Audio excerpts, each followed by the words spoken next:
having not seen the first film in quite a while, I recently decided to rewatch and discuss Lilo and Stitch. And I liked it better than I remembered. So I was finally encouraged to watch Lilo and Stitch 2. The full title is Stitch Has a Glitch. And I'll be honest, I wasn't expecting to like it because I barely liked the first one. Honestly, I didn't think it was very good at all. But I think that if you are a big Stitch fan, I know Stitch has a wide fan base. A lot of people think he is adorable. If you are a big Stitch fan, you might enjoy Stitch in it. But for me, it just didn't really have anything in it that I thought was particularly very good. Although it did reuse parts of Hawaiian roller coaster ride, which I love. So this was released in 2005. It's directed by Michael Labasch and Tony Leondis. And stars, interestingly, Dakota Fanning is the voice of Lilo, and Chris Sanders as Stitch. And the description from IMDb is all I'm going to tell you as well, because I don't want to spoil it too much. It's not that in-depth. So if I start to tell you what the narrative is about, I'm going to give away too much. But IMDb says that this is about a malfunctioning... I'll start that again. A malfunction threatens to destroy Stitch and his friendship with Lilo. So there is the aspect of it where, the sci-fi comes into it and Lilo could end up losing her best friend, which would be obviously absolutely awful. I won't spoil anything from the first film in case you haven't seen it. I'm assuming you have. But the Stitch aspect of it is very sci-fi.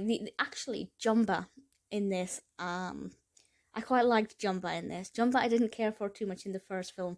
But in this, I like the character. I like the progression of the character and how well he's developed since the first film. Absolutely credits where it's due. I thought Jumba was pretty well developed here. Lilo is still interesting to a degree.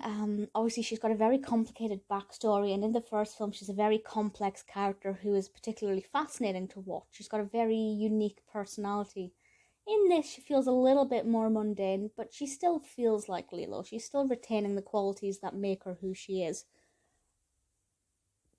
And it does get quite emotional at one point because all of the girls in the dance class are wanting to put on a dance. And they're all talking about how they'll get their mothers to help them make their costumes.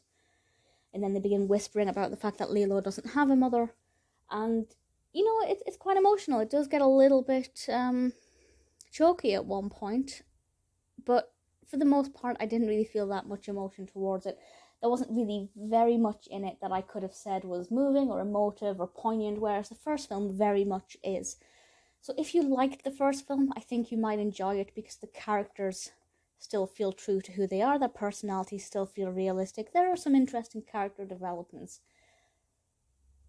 The narrative itself I didn't find that moving, but it made sense. The narrative developed quite well. The characters responded well enough to the developments of the narrative. I feel like the pacing was fine.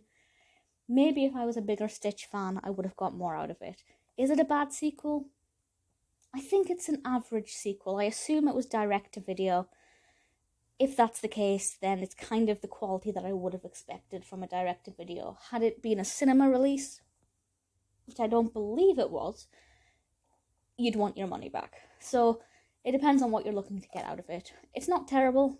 I'd say if you are a Lilo and Stitch fan, give it a watch. But if, like me, you're kind of on the fence, maybe watch it eventually to say that you've seen it and to form your own opinion. But I wouldn't rush out to see it.